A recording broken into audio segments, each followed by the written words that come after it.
स्वागत है आपका अपने YouTube channel Skies Preparation Hub पर। तो आज हम लोग क्लास 10th का जो प्रीवियस ईयर क्वेश्चन का हम लोग सॉल्यूशन इसमें कर रहे हैं एनुअल एग्ज़ाम 2026 के लिए। तो इसमें हम लोग अभी ऑब्जेक्टिव प्रश्न का हल कर रहे हैं और आप लोगों को ये पता है कि 1 से लेकर के 80 तक 80 प्रश्न आपको ऑब्जेक्टिव में पूछे जाते हैं और 80 में से आपको 40 प्रश्न का आपको जवाब देना है।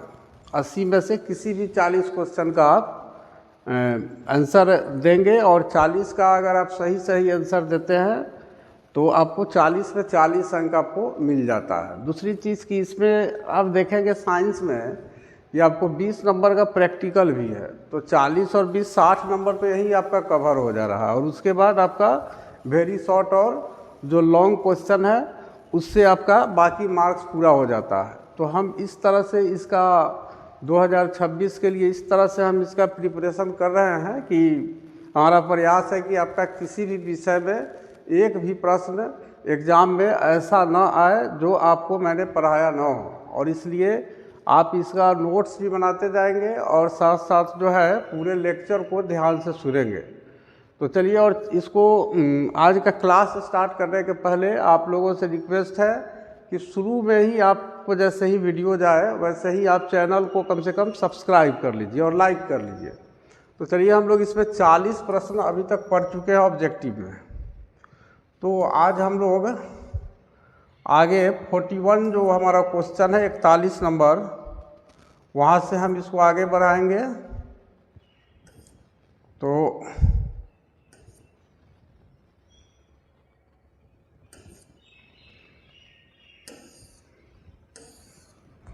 सब्सक्राइबर आप बढ़ाएं, क्योंकि सब्सक्राइबर बढ़ेगा तभी हम भी बहुत आगे तक इसको ले करके चलेंगे। आप लोगों के लिए मेहनत कर रहे हैं और आगे भी करेंगे। तो चलिए, आज हम स्टार्ट करेंगे 41 नंबर क्वेश्चन से। 41 में है कि बेंजीन का अणुसूत्र है। The molecular formula of benzene is, यानी बेंजीन क्या है? एक कंपाउंड है, एक यौगिक है, एक कार्बनिक यौगिक है। बेंजीन जो है एक कार्बनिक यौगिक है। आप 10th क्लास जब पास करेंगे तो आपका जो केमिस्ट्री है वह आपको ऑर्गेनिक और इनऑर्गेनिक में आपको 2 पार्ट में आपको पढ़ना पड़ता है। तो जिस यौगिक में कार्बन पाए जाते हैं मूल रूप से हम समझेंगे कि उन्हें कार्बनिक यौगिक कहते हैं, ऑर्गेनिक कंपाउंड कहते हैं। तो ये बेंजीन भी आपको ऑर्गेनिक कंपाउंड है, यानी कार्बनिक यौगिक है और इसका अणुसूत्र हमें बताना है। तो बेंजीन का अणुसूत्र हमारा है C6H6। और बेंजीन के बारे में आप ये जान लीजिए कि ये आपको चक्रीय यौगिक होता है। ये एक प्रकार का चक्रीय यौगिक है ये, और इसकी जो संरचना है बेंजीन का आपको चक्रीय इस मामले में कहा जाता है कि जैसे मान लीजिए यहाँ इस तरह से हम देख सकते हैं कि यहाँ एक कार्बन परमाणु है, यहाँ है, यहाँ है, यहाँ है, फिर यहाँ, और यहाँ से लेते हैं तो एक यहाँ आ जाता है, उसके बाद यहाँ एक C आ गया। इस तरह से आप देखिए कि एक चक्र टाइप का, एक साइकिल टाइप का बन जाता है। तो चक्रीय यौगिक है, या इसको हम साइक्लिक कंपाउंड भी कहते हैं। और ये कितना है? कार्बन 6 है, और ये सब के साथ ये सिंगल बॉन्ड के साथ जो है आपको हाइड्रोजन आपको जुड़ा हुआ है। तो ये इसका स्ट्रक्चर हो जाता है बेंजीन का। तो इस तरह से बेंजीन का हमें सिर्फ अणुसूत्र और ये जो इस तरह का जो चक्रीय यौगिक है और जिस तरह से इसका आपको परमाणु संरचना होता है, एटॉमिक स्ट्रक्चर जिस तरह से बनता है बेंजीन का, उससे ये स्थिर, बहुत ज़्यादा स्थिर हो जाता है। तो इस तरह से इसको स्थिर माना जाता है, ये बिल्कुल स्टेबल होता है। तो इस तरह से हम देखें कि बेंजीन का अणुसूत्र क्या है, तो C6H6। और बेंजीन क्या है? एक चक्रीय यौगिक है। आपको पूछ दे कि किसी एक चक्रीय यौगिक का उदाहरण दे तो आप उसमें बेंजीन लिख सकते हैं और C6H6 इसका अणुसूत्र हो जाएगा। उसके बाद हम चलते हैं क्वेश्चन नंबर 42 पर। हाइड्रोजन के दो परमाणुओं के बीच कौन आबंध बनते हैं? तो एक यहाँ त्रिआबंध है, द्विआबंध है, एक आबंध है और इनमें से कोई नहीं। तो आपको पता है कि हाइड्रोजन का जो परमाणु है, दो हाइड्रोजन परमाणु की बात हो रही है, 2 एटम्स ऑफ हाइड्रोजन। तो इसके बीच में हमें बताना है कि जैसे एक तो परमाणु ये हो गया, हाइड्रोजन का परमाणु संख्या 1 होता है। अगर हम इसका परमाणिक संरचना की बात करें तो इसका न्यूट्रॉन और एक प्रोटॉन जो है इसके नाभिक में होगा और एक इलेक्ट्रॉन इसके कक्षा में परिक्रमा करेगा। तो ये जो है जब तक ये 2 हो जाएगा तो क्या हो जाएगा, हीलियम में कन्वर्ट हो जाएगा। तो अगर हम एक और हाइड्रोजन परमाणु ले लें तो यहाँ 1 है। अब ये देखिए यहाँ पर, इसको यहाँ इस तरह से समझिए, ये 2 हाइड्रोजन परमाणु हो गया। अब ये क्या करेगा, दोनों आपस में क्या करेगा, एक एक इलेक्ट्रॉनों की साझेदारी करेगा। ये इसका साथ देगा और ये इलेक्ट्रॉन इसका साथ देगा, तो इसको भी 2 हो जाएगा, इसको भी 2 हो जाएगा। तो ये हीलियम यानी एक एक इलेक्ट्रॉनों की साझेदारी होती है। इसलिए इसमें जो होता है ये हम एक तरह से देखें तो एकल आबंध इसमें पाया जाता है। एक आबंध यानी ये बॉन्ड है, हाइड्रोजन के 2 परमाणुओं के बीच आपको सिंगल बॉन्ड पाया जाता है। देखिए यहाँ पर सिंगल बॉन्ड पाया जाता है और इसलिए इसको बोला गया एकल आबंध। और हमने ये बताया भी कि चूँकि हाइड्रोजन की परमाणु संख्या 1 होता है तो 2 हाइड्रोजन परमाणु जब होंगे तो दोनों हाइड्रोजन परमाणु एक एक इलेक्ट्रॉन का एक दूसरे के साथ साझेदारी करेगा। और चूँकि एक इलेक्ट्रॉन की साझेदारी होने के कारण हाइड्रोजन के 2 परमाणु आपस में जुड़ रहे हैं, इसलिए चूँकि एक इलेक्ट्रॉन की साझेदारी हो रही है इसलिए उसमें सिंगल बॉन्ड बन रहा है, एकल आबंध बन रहा है। तो ये हाइड्रोजन के 2 परमाणुओं के बीच कौन आबंध बनते हैं, तो एक आबंध बनते हैं। उसके बाद हम चलते हैं क्वेश्चन नंबर 43 के तरफ।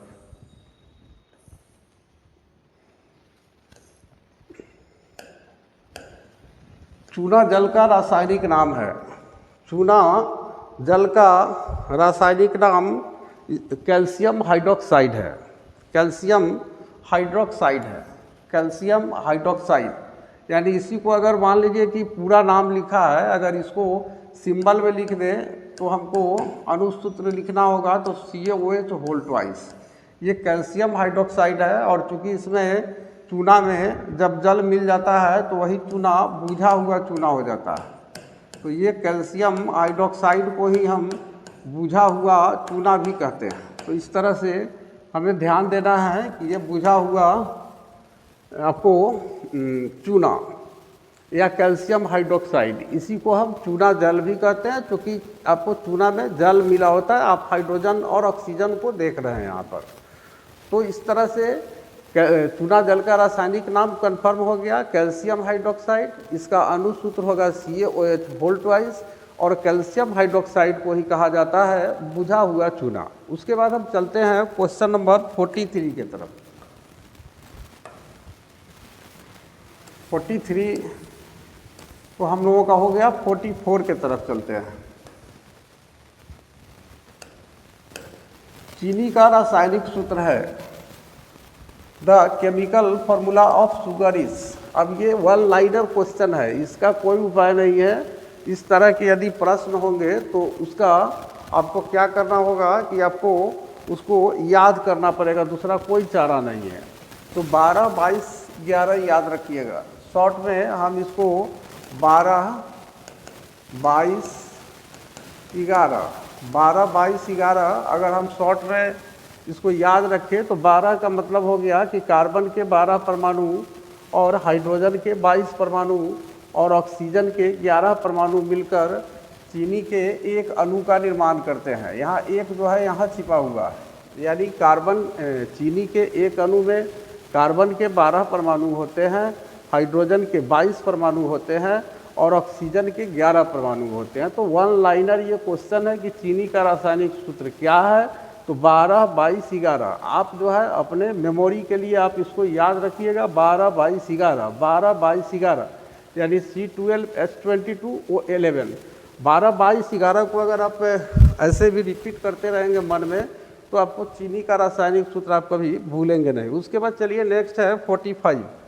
निम्नलिखित में कौन सा कार्बनिक यौगिक सबसे अधिक अभिक्रियाशील है? यानी यहाँ पर आपको देख रहे हैं कि 4 कार्बनिक यौगिक दिया है, ऑर्गेनिक कंपाउंड दिया है, ऑर्गेनिक कंपाउंड है ये 4। इसमें से सबसे ज़्यादा रिएक्टिव कौन है? विच of the following organic compound is the most reactive? यानी निम्नलिखित में से कौन सा कार्बनिक यौगिक सबसे अधिक अभिक्रियाशील होता है, यानी सबसे तेज़ी से अभिक्रिया करता है? तो उसमें नाम आता है ये C2H4 का। ये C2H4 क्या है? तो ये इथेन है, इसे इथेन कहा जाता है। इथेन है ये सबसे, इस 4 कार्बनिक जो यौगिक है इसमें आपको सबसे ज़्यादा और ये CH4 देख रहे हैं आपको मीथेन है, ये बेंजीन हम लोग ऊपर पढ़े ही हैं। तो इस तरह से इथेन जो है C2H4, अगर पूछ देगा कि इथेन का रासायनिक सूत्र क्या है तो C2H4। तो इस तरह से यदि हम देखें कि the most reactive organic compound is ethane C2H4। 45 हो गया। क्वेश्चन नंबर 46 के तरफ चलेंगे हम लोग।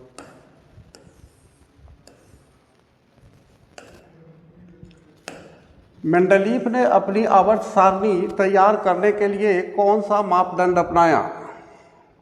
Which criteria did Mendeleev adopt to prepare the periodic table? आपको पता है कि जितने भी एलिमेंट्स हैं सभी एलिमेंट्स को उसके केमिकल और प्रॉपर्टी के हिसाब से, उसके रासायनिक गुणों के आधार पर या कुछ कॉमन प्रॉपर्टी, कुछ जो एलिमेंट है जैसे कुछ मेटल्स है, कुछ नॉन मेटल्स है। तो मेटल्स में एक प्रकार के प्रॉपर्टी पाए जाते हैं, गुण पाए जाते हैं। नॉन मेटल्स में लगभग एक प्रकार के गुण पाए जाते हैं। कुछ अपवाद होते हैं, एक्सेप्शंस होते हैं। तो कुछ अपवादों को यदि छोड़ दिया जाए तो समान गुण वाले जो तत्व है उसको एक खास जगह एक टेबल बनाया है, एक डाटा बनाया है मेंडलीफ ने, और समान गुण वाले जो तत्व है उनको एक आवर्त में या एक वर्ग में कहाँ रखा है, ये उनके आवर्त सारणी में ये स्थान उसको दिया गया उन तत्वों को। लेकिन तत्वों को जो स्थान दिया गया है वो तत्वों के सामान्य गुण, कॉमन प्रॉपर्टी के आधार पर दिया गया है। तो आखिर ये मेंडलीफ ने जो अपना ये पीरियोडिक टेबल बनाया, आवर्त सारणी बनाया, उसमें मापदंड के रूप में क्या बनाया? तो आपको तत्वों की न्यूट्रॉन संख्या को लिया, कि तत्व के परमाणुओं के परमाणु द्रव्यमान को लिया, कि तत्वों के परमाणु संख्या को लिया, या फिर उसके मोल संख्या को लिया, नंबर ऑफ मोल्स को लिया। तो आखिर इस 4 जो आधार है, इस चारों में से कौन सा आधार जो है अपने आवर्त सारणी को बनाने में मेंडलीफ ने लिया है? उसको तैयार करने में कौन सा चीज़ लिया है? तो आप याद रखिएगा एटॉमिक मास को लिया है, परमाणु द्रव्यमान। परमाणु द्रव्यमान को आधार बना करके हर तत्व का कुछ न कुछ परमाणु द्रव्यमान होता है। जैसे हाइड्रोजन है, हीलियम है, लिथियम है, बेरिलियम है, बोरॉन है। अगर आप एक तरफ से क्रमबद्ध रूप से अगर देखा जाए तो सभी तत्वों के परमाणु द्रव्यमान अलग अलग होते हैं। एटॉमिक मास जो होता है वो अलग अलग होते हैं। तो उसके एटॉमिक मास के आधार पर मेंडलीफ ने अपने पीरियोडिक टेबल को बनाया है। तो इसलिए कौन सा मानदंड अपनाया है, कौन सा क्राइटेरिया अपनाया है मेंडलीफ ने अपनी आवर्त सारणी को तैयार करने के लिए? तो ये तत्वों के परमाणु द्रव्यमान को आधार बनाया है। तो एटॉमिक मास आप याद रखिएगा। उसके बाद नेक्स्ट है क्वेश्चन नंबर 47।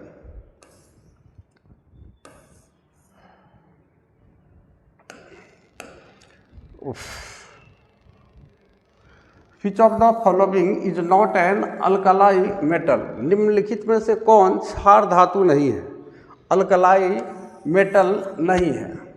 यानी कौन सा 4 धातुओं का इसमें नाम दिया है? मैग्नीशियम है, सोडियम है, रुबिडियम है और लिथियम है।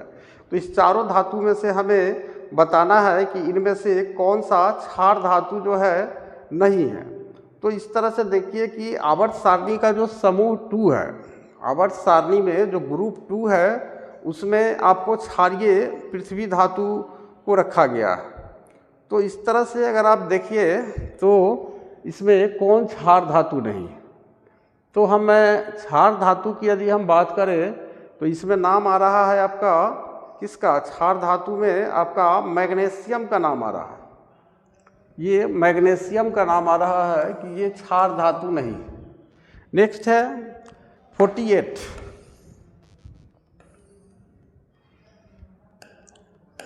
निम्नलिखित में कौन हाइड्रोजन समूह का सदस्य है?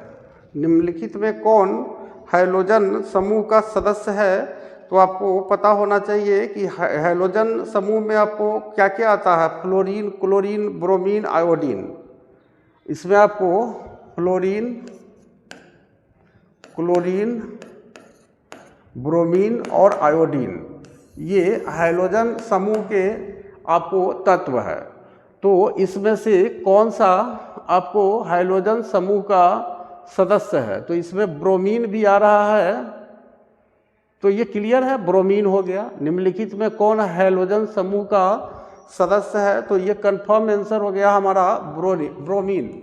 विच of the following is a member of the hydrogen group? Hydrogen group किसमें होता है? ये आपको पीरियोडिक टेबल जो मेंडलीफ बनाया है उसमें हाइड्रोजन ग्रुप वाले जितने भी तत्व हैं उनको एक जगह स्थान दिया है, एक ग्रुप में उसको स्थान दिया है आवर्त सारणी में, तो इसलिए उसको हाइड्रोजन समूह का सदस्य कहा जाता है। और हाइड्रोजन समूह के सदस्य आपको फ्लोरीन, क्लोरीन, ब्रोमीन, आयोडीन ये सभी है। अभी ब्रोमीन ऑप्शन में दे दिया, हो सकता है अगला बार क्लोरीन दे दे, फ्लोरीन दे दे, आयोडीन दे दे। तो आप पूरे हाइड्रोजन समूह के सदस्यों को आप याद रखिएगा और उसके बाद इसमें इसका आंसर ब्रोमीन हो जाएगा। नेक्स्ट है जिंक की परमाणु संख्या। ये वन लाइनर क्वेश्चन है। आपको जिंक, जस्ता, what is the atomic number of zinc? Zn। Zn zinc का जो सिंबल होता है वो क्या होता है? Zn होता है। ये एक मेटल होता है, एक धातु होता है।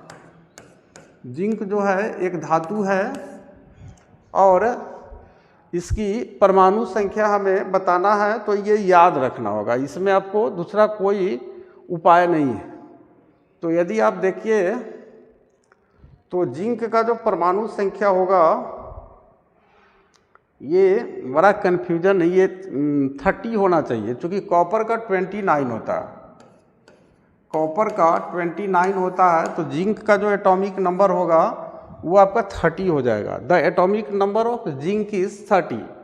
जस्ता की परमाणु संख्या 30 है। उसके बाद क्वेश्चन नंबर 50। क्वेश्चन नंबर 50 को देखते हैं हम लोग, 50 को।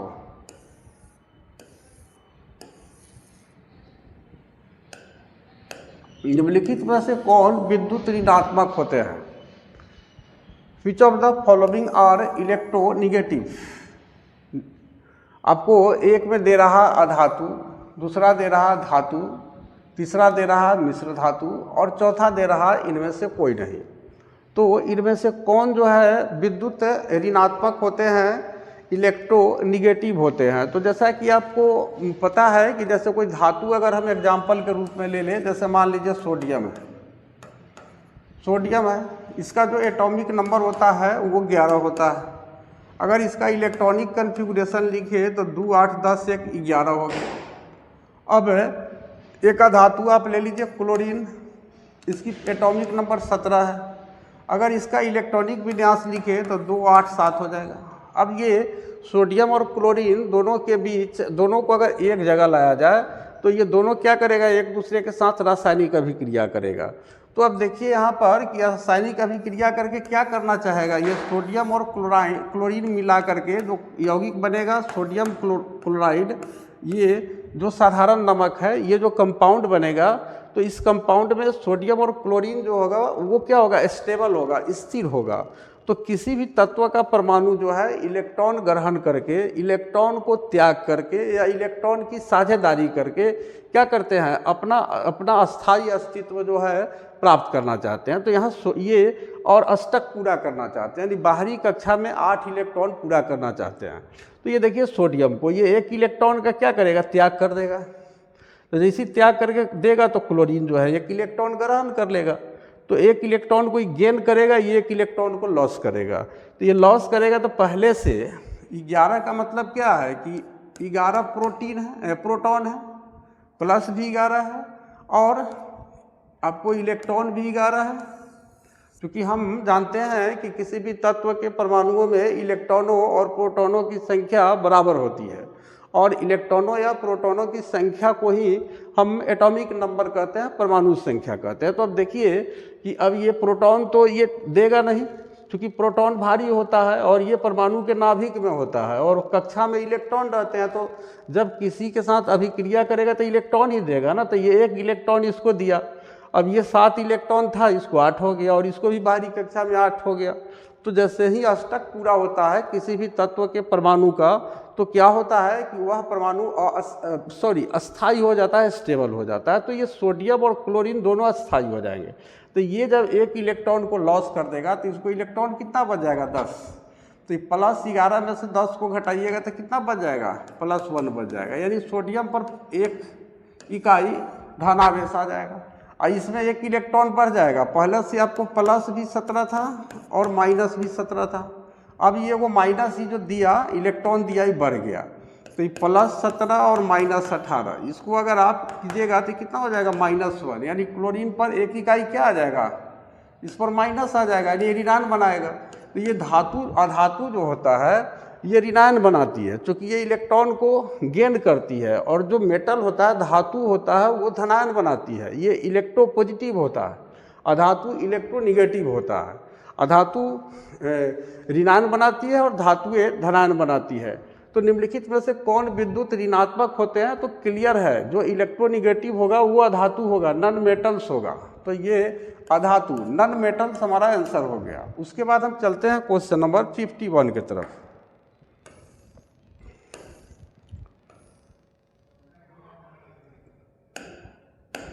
राजस्थान के किस ग्राम में चिपको आंदोलन के क्रम में महिलाओं ने जाने दी थी? ये आपको 1 लाइनर क्वेश्चन है। राजस्थान में एक मूवमेंट हुआ था जिसको बोला जाता है चिपको आंदोलन। और ये चिपको आंदोलन क्यों हुआ था? ये पेड़ों को बचाने के लिए आंदोलन हुआ था।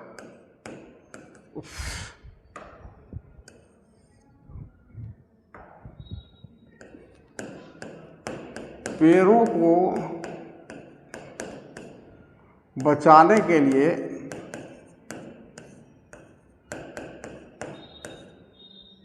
यह आंदोलन हुआ था। पेड़ों मतलब पेड़ पौधों को बचाने के लिए ये आंदोलन हुआ था, क्योंकि बहुत ज़्यादा पेड़ों की कटाई हो रही थी, और पेड़ों की कटाई होने से हमारा जो पर्यावरण है उस पर बहुत उसका बुरा प्रभाव पड़ता है। तो इस तरह से पेड़ों की रक्षा के लिए राजस्थान में एक चिपको आंदोलन हुआ, एक चिपको मूवमेंट हुआ, और वहाँ के इस आंदोलन में महिलाओं ने भाग ली, और यहाँ तक कि महिलाओं ने जान भी दी थी। और जो आखिर ये महिलाएं कहाँ की थी? 4 जगह दिया है, पवना, खेजरी, रनी और रेनी। तो इस चारों में से यदि आप देखिए तो खेजरली गांव है, ये खेजरी गांव है। ये खेजरी गांव की जो महिलाएं हैं, राजस्थान के खेजरी गांव की जो महिलाएं हैं, उन्होंने चिपको आंदोलन के दौरान अपनी जान तक दी थी। In which village of Rajasthan did women sacrifice their lives during the Chipko movement. तो खेजरी, ये याद रखिएगा, खेजरी जो मूवमेंट, ये चिपको जो मूवमेंट हुआ था उसके दौरान वोमेन जो है सेक्रीफाइस कर दिया था, अपना जान दे दिया था इस मूवमेंट में। आपको जब इसका दमन किया गया तो ये इतना आपको आक्रामक आंदोलन था, मूवमेंट था चिपको मूवमेंट, कि महिलाओं को अपनी जान तक गंवानी पड़ी थी। और ये राजस्थान के खेजरी गांव की महिलाएं थी। इस खेजरी को कहीं कहीं खेजरली भी लिख देता है, इसको इस जगह को कहीं कहीं खेजरली भी लिख देता है। तो यदि आपको खेजरी ऑप्शन नहीं देके खेजरली लिख दे तो आपको अचंभित नहीं होना होगा, खेजरली पर ही आप उस समय टिक लगा देंगे। नेक्स्ट है क्वेश्चन, निम्नलिखित में किसके कारण पर्यावरण में संतुलन बिगड़ जाता है? पर्यावरण का संतुलन कैसे बिगड़ता है? देखिए इंग्लिश वॉल्यूम भी देखिए, क्योंकि आपका अगर हिंदी मीडियम में ऑप्शन सही नहीं मिलता है तो लास्ट में इंग्लिश मीडियम, चूँकि OMR सीट का जो इवैल्यूएशन होता है तो इसके ऑप्शन के ही हिसाब से होता है।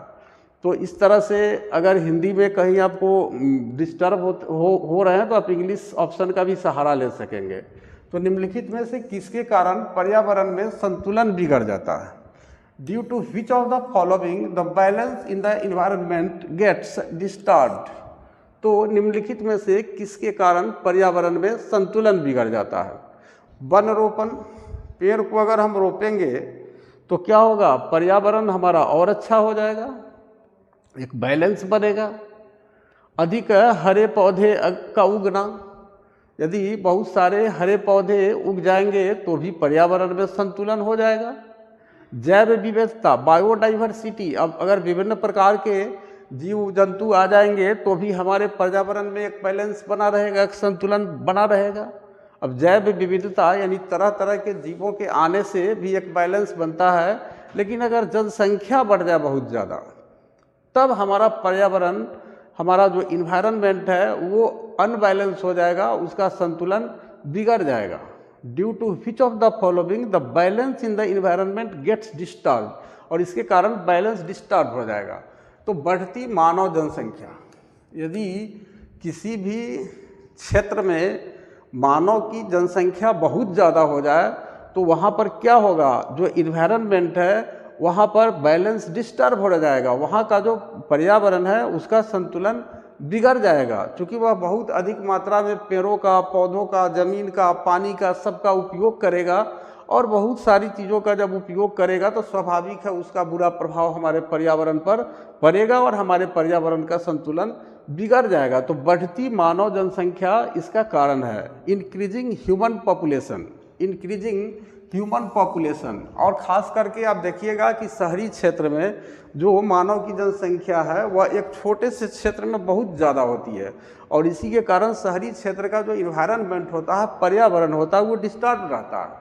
और इसी के कारण आप देख रहे हैं कि दिल्ली जैसे शहरों में आपको ऑटोमोबाइल यानी डीजल और पेट्रोल से चलने वाली गाड़ियों पर रोक लगा दी गई है, और वहाँ पर आपको सीएनजी वगैरह चलाया जाता है, क्योंकि सीएनजी में क्या होता है कि जो गैस भरा जाता है उसका पूर्ण दहन हो जाता है, कंप्लीटली वह लगभग उसका बहुत बड़ा हिस्सा जल जाता है। लेकिन होता है क्या कि आपको डीजल और पेट्रोल ये सब ईंधन हम जब यूज करते हैं अपने मोटर गाड़ियों में, तो क्या होता है कि ईंधन का बहुत बड़ा भाग जो है उसका दहन नहीं होता है, और वो धुआं के रूप में एटमॉस्फेयर में, वायुमंडल में मिलता है, जिसके कारण हमारा जो पर्यावरण होता है शहरों का वो बिगड़ जाता है। और इसी के कारण आपको डीजल और पेट्रोल पर चलने वाली वाहनों पर बहुत जगह रोक लगा दिया गया। तो इस तरह से बढ़ती जो मानव जनसंख्या है ये पर्यावरण, इसके कारण इसका पर्यावरण का संतुलन बिगड़ जाता है। क्वेश्चन नंबर 53 देखिए, पर्यावरण को प्रदूषण से बचाने का सबसे अच्छा तरीका है, the best way to protect the environment from pollution, यानी पर्यावरण को किसी भी प्रकार के प्रदूषण से अगर हमें बचाना है तो उसका सबसे अच्छा तरीका क्या है? वस्तु का पुनर्चालन, यानी अगर इसको देखा जाए एक तरह से तो हमारा आंसर डी हो जाएगा, ऑल ऑफ दिस, यानी रिसाइकलिंग ऑफ गुड्स।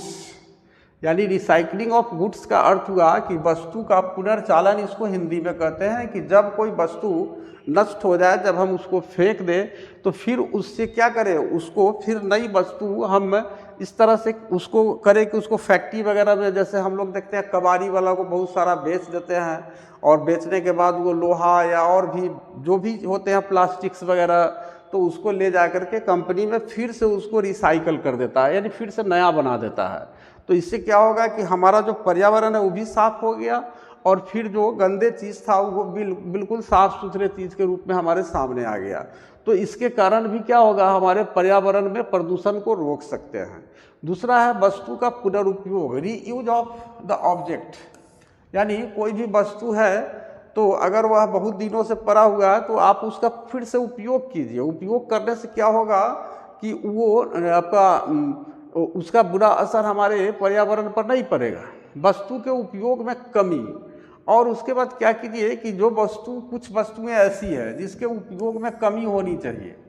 जैसे आप मान लीजिए कि कुछ वस्तुएं हैं, जैसे आपको डीजल है, पेट्रोल है, कोयला है, ये सब क्या है, ये आपको अनवीकरणीय स्रोत है ऊर्जा के। अनवीकरणीय का मतलब हो गया कि हम बहुत जल्दी हम चाहे कि फिर से डीजल हमारा प्रकृति में समाप्त हो जाए पृथ्वी पर से, तो फिर बहुत जल्दी डीजल, पेट्रोल या कोयला हम बना ले, ये संभव नहीं है। तो इसलिए ऐसे जो वस्तु है उसके उपयोग में कमी होना चाहिए, तभी जाकर के हम प्रदूषण को रोक सकते हैं। तो इनमें से सभी, ऑल ऑफ दिस, ये इसका सही आंसर हो जाएगा। पर्यावरण को प्रदूषण से बचाने का सबसे अच्छा तरीका है वस्तु का पुनर्चालन, वस्तु का पुनरुपयोग, वस्तु के उपयोग में कमी, और इसलिए टोटल हो गया all of this. Question number 54,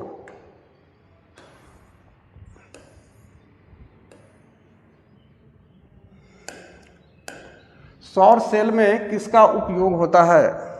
which is used in solar cell. सौर सेल यानी ऐसा सेल है, ऐसा बैटरी है जो आपको देखिएगा कि सूर्य से जो ऊर्जा प्राप्त होती है, उष्मा ऊर्जा और प्रकाश ऊर्जा, उससे इस सेल को चार्ज किया जाता है।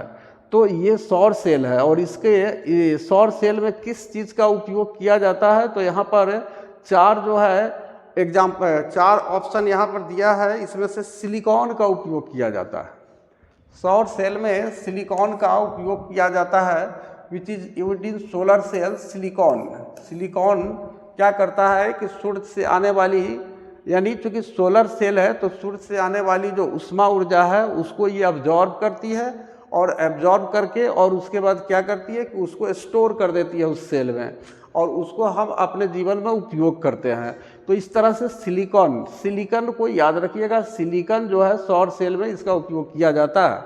निम्नलिखित में कौन मुख्यतः बायोगैस है? विच of the following is mainly biogas? ये चार ऑप्शन दिया है, जिसमें आपको C2H6 है, आपको CH4 है, ये इथेन है, मीथेन है, फिर हाइड्रोजन है, और यहाँ C4H10 देख रहे हैं। तो इस तरह से चार जो आपको, तीन इसमें कार्बनिक यौगिक है, ऑर्गेनिक कंपाउंड है जिसमें कार्बन है, और एक आपको हाइड्रोजन गैस है। तो इस चारों में से कौन सा जो है ये बायोगैस है? तो बायोगैस का अगर हमें एग्जाम्पल देखना है तो बायोगैस के एग्जाम्पल में यदि देखा जाए तो हमारा बी हो जाएगा, मीथेन हो जाएगा बायोगैस। आपको देखिएगा कि इसको हमारे यहाँ गोबर गैस का योजना सरकार के द्वारा शुरू किया गया था। तो गोबर गैस में क्या होता था कि एक बड़ा सा हौज बना करके, और इसमें क्या किया जाता था कि जानवरों के गोबर को रख करके, और ये जब इसका डिकम्पोज होता था, और डिकम्पोज होने के बाद इससे जो गैस निकलता था, इसी गैस को पाइपलाइन के जरिए आपको कहीं भेज करके, और उससे आपको क्या करता था कि उस गैस का उपयोग खाना पकाने में, या फिर जो है क्या कहते हैं कि आपको बल्ब वगैरह जलाने में इसका उपयोग किया जाता था। तो ये उस गैस का नाम मीथेन है। तो निम्नांकित में कौन मुख्यतः बायोगैस है? तो CH4 यानी मीथेन। CH4 जो है इसी को मीथेन भी कहा जाता है।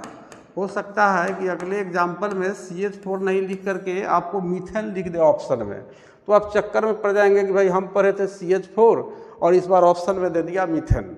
तो आप मीथेन याद रखिएगा। नेक्स्ट हमारा क्वेश्चन देखिए 56।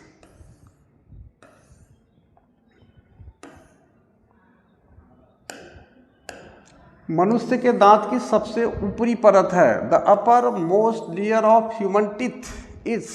मनुष्य का जो दांत है उसके दांत की जो सबसे ऊपरी परत है उस परत को क्या कहा जाता है? तो उस परत को इनामेल कहा जाता है। वन लाइनर क्वेश्चन है, आप याद रखिएगा। इनामेल, इनामेल मनुष्य के दांत की सबसे ऊपरी परत। The upper most layer of human teeth is enamel. मनुष्य के दांत की सबसे ऊपरी परत है इनामेल। मेरे साथ याद कर लीजिए, मनुष्य के दांत की सबसे ऊपरी परत इनामेल। मनुष्य के दांत की सबसे ऊपरी परत इनामेल। उसके बाद क्वेश्चन नंबर 57। जठर ग्रंथियां पाई जाती है। जठर इंग्लिश में वॉल्यूम भी इसका देखिए। जठर ग्रंथियां पाई जाती है। Gastric glands are found in the. अब गैस्ट्रिक ग्लैंड, जठर ग्रंथियां पाई जाती है जहां से जठर रस निकलता है। तो ये जो जठर ग्रंथियां है ये अमाशय में पाई जाती है, स्टोमक में। ये अमाशय में आपको जठर ग्रंथियां पाई जाती है, और इन ग्रंथियों से जो जठर रस निकलते हैं वो हमारे भोजन को पचाने का कार्य करता है। तो अमाशय में ही हम जानते हैं कि हमारे भोजन का अंतिम रूप से पाचन होता है। तो जठर ग्रंथियां पाई जाती है अमाशय में, यानी स्टोमक में। Gastric glands are found in the stomach. जठर ग्रंथियां पाई जाती है अमाशय में। उसके बाद हमारा क्वेश्चन नंबर 58 के तरफ चलते हैं।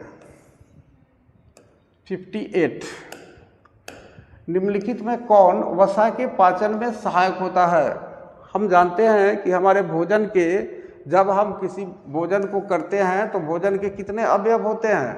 भोजन के जो मुख्य अवयव होते हैं, मेन क्या कहेंगे, कंपोनेंट्स ऑफ फूड, यानी भोजन के मुख्य अवयव, भोजन के मुख्य अवयव यानी main components of food.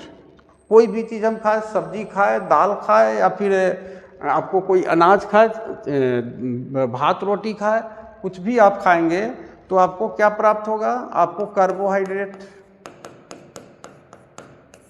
Carbohydrate मिलेगा कुछ से। उसके बाद आपको प्रोटीन मिलेगा, तो ये भी भोजन का अवयव है।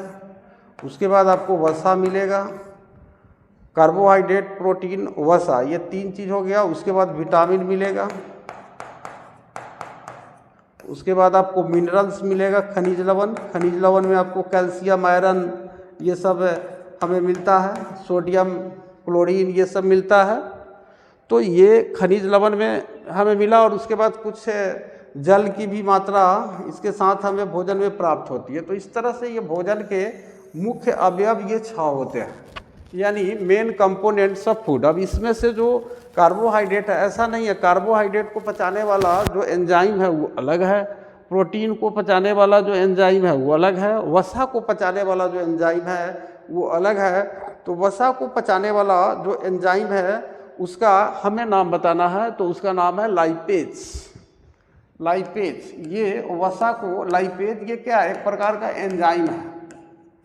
ये एंजाइम है, और ये एंजाइम जो है हमारे भोजन में जो वसा रहता है, फैटी चीज़ जो खाते हैं, उसको पचाने का काम लाइपेज करता है। और उसी तरह से कार्बोहाइड्रेट को पचाने वाले जो एंजाइम होते हैं वो अलग होते हैं, जिसको टाइलिन कहा जाता है। तो इस तरह से और भी है, सभी भोजन के सभी अवयवों को पचाने वाले एंजाइम्स अलग अलग होते हैं। इसका शॉर्ट आंसर टाइप क्वेश्चन आएगा या लॉन्ग में आएगा, उसमें हम इसको विस्तार से क्लियर करेंगे। उसके बाद चलिए क्वेश्चन नंबर 59। तो याद रखना है, वसा के पाचन में सहायक होता है आपको लाइपेज। क्वेश्चन नंबर 59, पित्त रस का रंग होता है। पित्त रस का रंग जो है, पित्त रस, the colour of bile juices, यानी कभी कभी हम लोग खाना खाते हैं तो बहुत ज़्यादा खाने के बाद क्या होता है कि हमारे कंठ से मुंह में पित्त टाइप का आ जाता है, जिससे नाक में जलन ये सब टाइप का होने लगता है। तो वो जो पित्त होता है उसका कलर के बारे में पूछ रहा है कि ये कैसा होता है। तो देखिए, पीला और हरा चिपचिपा होता है। अगर ठीक से इसको देखा जाए तो ये पीला होता है, और पीला के साथ साथ इसमें कुछ हरापन भी रहता है। तो पीला, हरा, चिपचिपा इसको कह सकते हैं। लेकिन चूंकि इसमें अब बात की जाए कि नन ऑफ दिज दिया है, तो पीला और हरा दोनों तो सही है ही, लेकिन अब यहाँ पर इस तरह के क्वेश्चन आ जाते हैं तो फिर कन्फ्यूजन हो जाता है। तो इसमें आप ज़्यादा मात्रा उसमें पीला का रहता है, पित्त रस में हरापन लिए हुए रहता है लेकिन पीला रहता है, और ये चिपचिपा टाइप का रहता है। तो ये येलो होता है। ये बाइल जूस जो होता है, जो आपको पित्त रस होता है, और ये पित्त रस क्या करता है? ये भी हमारे भोजन को पचाने का कार्य करता है। और उसके बाद हम लोग चलते हैं आज का अंतिम प्रश्न। उसके बाद एक लेक्चर और में हमारा साइंस का ऑब्जेक्टिव समाप्त हो जाएगा। तो 60वां क्वेश्चन है कि पौधों में श्वसन होता है। पेड़ पौधों में श्वसन यानी पौधे अपने किस अंग की सहायता से सांस लेते हैं? यहाँ पर पौधों के 3 अंगों का चर्चा किया है। एक तना, द स्टेम का चर्चा किया है, एक पत्तियाँ, लिप्स का चर्चा किया है, और एक जड़, रूट का चर्चा किया है। Respiration takes place in plants, यानी पौधों में जो रेस्पिरेशन होता है, जो श्वसन होता है, सांस लेने की प्रक्रिया होती है, वह पौधों के किस अंग में होता है? तो पौधों के पत्तियों में होता है। पौधों के पत्तियों में हम जानते हैं कि स्टोमाटा पाया जाता है। स्टोमाटा पाया जाता है। ये क्या होता है? एक वात रंध्र होता है। वात रंध्र का मतलब है कि ये सूक्ष्म छिद्र टाइप का होता है जो पौधों के पत्तियों में पाया जाता है, और इन्हीं पौधों की पत्तियों के माध्यम से ये वातावरण से आपको कार्बन डाइऑक्साइड गैस का क्या करते हैं और ऑक्सीजन गैस का आपको आदान प्रदान करते हैं। यानी जो गैस इनको सांस लेने के लिए ज़रूरी है उसको वायुमंडल से लेते हैं, और फिर जिस गैस को ये छोड़ते हैं वो गैस भी फिर वायुमंडल में आपको निष्कासित हो जाता है, उत्सर्जित हो जाता है। इस तरह से पौधों में सांस लेने का जो अंग होता है वो पत्तियाँ होती है, लीव्स। तो इस तरह से respiration takes place in plants in leaves. पत्तियों में, लीव्स में जो है आपको क्या होता है, और इसी में आपको पत्तियों में ही फोटोसिंथेसिस भी होता है, प्रकाश संश्लेषण की क्रिया भी होता है, और रेस्पिरेशन श्वसन भी आपको पेड़ पौधों की पत्तियों में ही होता है। तो चलिए आज हम अपना लेक्चर यहीं पर समाप्त करते हैं क्लास 10th का, और आप पूरी तरह से लग जाइए आप एनुअल एग्ज़ाम 2026 की तैयारी में। और हम उम्मीद करते हैं और हमारा प्रयास होगा आपसे कि आप एक बेहतर रिजल्ट जो है आपका हो, और चैनल को अपने दोस्तों के बीच भेजकर इसे सब्सक्राइब कीजिए, खुद भी सब्सक्राइब कीजिए और दोस्तों से भी सब्सक्राइब कराइए, सब्सक्राइबर्स आप बढ़ाइए। चलिए, धन्यवाद।